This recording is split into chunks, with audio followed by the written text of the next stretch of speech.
အားလုံးပဲမင်္ဂလာပါရှင်ကျမကတော့အနန္တစေနာဖောင်ဒေးရှင်းမှာဒေါက်တာချူခန့်ဆိုဖြစ်ပါတယ်ဒီနေ့မှာတော့2မိနစ်အတွင်းမှာစီးချိုအကြောင်းတိတိတိထိုက်တာလေးကိုပြောပြပေးသွားမှာပဲဖြစ်ပါတယ်ကဲအဲ့ဆိုရင်စလိုက်ကြရအောင်စီးချိုဆိုတာကသွေးထဲမှာတကြားဓာတ်တွေအချိုဓာတ်တွေများလာတာကိုခေါ်တာပဲဖြစ်ပါတယ်ပုံမှန်ဆိုရင်သွေးထဲမှာရှိတဲ့အချိုဓာတ်တွေကိုခန္ဓာကိုယ်ရဲ့ဆဲတွေကယူပြီးတော့သုံးစွဲပါတယ်ဒါပေမဲ့အဲ့လိုမျိုးခန္ဓာကိုယ်ရဲ့ဆဲတွေကသုံးစွဲဖို့အတွက်ဆိုလို့ရှိရင်အင်ဆူလင်လိုပါတယ်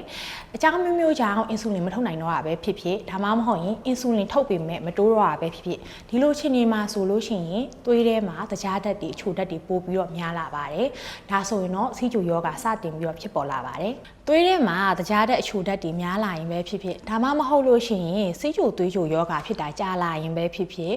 အုံနောက်အာယုံကြောနဲ့သွေးကြောတွေမှာထိခိုက်ပျက်စီးသလိုမျိုးပဲ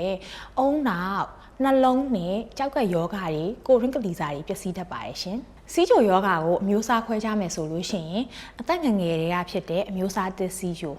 အသက်ကြီးမှဖြစ်တဲ့အမျိုးအစားနှစ်စီးချိုကိုဝင်ဆောင်တဲ့အချိန်မှာဖြစ်တတ်တဲ့ gestation နဲ့ diabetes လို့ခေါ်တဲ့ကိုဝင်ဆောင်စီးချိုနဲ့စီးချိုယောဂအဆင့် pre-diabetes ဆိုပြီးတော့အမျိုးအစားတွေခွဲခြားနိုင်ပါတယ်ဒီထဲမှာတော့အမျိုးအစားနဲ့စီးချိုကတော့တွေ့ရအများဆုံးပဲဖြစ်ပါတယ်။ကို့မှာစီးချိုဘယ်လောက်တက်နေလဲဆိုတာပေါ့မူတည်ပြီးတော့စီးချိုယောဂလက္ခဏာတွေကတစ်ယောက်နဲ့တစ်ယောက်တော့တူးလေးမရှိပါဘူး။ဒါပေမဲ့ဒီထဲမှာတော့အမျိုးအစားတစ်စီးချိုမှာတော့စီးချိုယောဂလက္ခဏာတွေကိုပို့ပြီးတော့သတိထားမိလေးရှိပါတယ်။အမျိုးအစားနှစ်စီးချိုကိုဝင်ဆောင်စီးချိုနဲ့ကနဦးစီးချိုတွေမှာတော့စီးချိုယောဂလက္ခဏာတွေကိုသိပ်ပြီးတော့သတိထားမိလေးမရှိပါဘူးရှင်။စီးချိုဖြစ်နေပြီဆိုရင်အခုပြောပြမယ့်လက္ခဏာတွေကြုံရတတ်ပါတယ်အဲ့ဒါတွေကတော့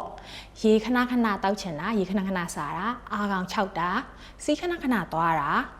ပြီးတော့ကြတော့ခန္ဓာကိုယ်အနှံ့ရားရံတာမျက်စိအမြင်မှုံသွားတာအကြောင်းရင်းမဲ့ပေါ့နော်ကိုယ်လေးချိန်နေကြတာမျိုးချစ်ထိတ်လက်ထိတ်တွေထုံကျင်တာမျိုးနဲ့နောက်ဆုံးတစ်ခုအနေနဲ့ကတော့အနာတွေမကျက်တာမျိုးတွေဖြစ်တတ်ပါတယ်တကယ်လို့ကိုယ်စီမှာဒီလိုယောဂလက္ခဏာလေးရှိရဆိုလို့ရှိရင်တော့စီးချိုဖြစ်နေလားဆိုတာကိုတွားရောက်ပြီးတော့စစ်ဆေးတင်ပါရှင်